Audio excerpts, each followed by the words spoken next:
گلگت پشتنی باشندگان گلگت نے عوامی ملکیتی زمینوں کی بندر بانٹ کے خلاف تنظیم تحفظ حقوق پشتنی باشندگان کی کال پر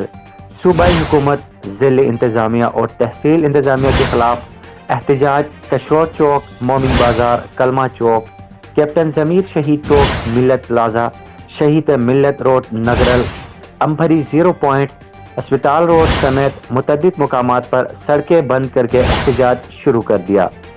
کارگاہ ہرپور، ہینزل، سکارکوئی، کنو داس، کیایو روڈ، ہرالی، چھلمش داس سمیت مختلف علاقوں میں خالص سرکار کے قانون کے تحت گلگت کے پشتنی باشندوں کی ملکیتی زمینوں کی بندر بانٹ روکی جائے اور موضوع گلگت کے حدود کا تعین کر کے غیر قانونی طور پر جبری قبضوں کو خالی کروایا جائے۔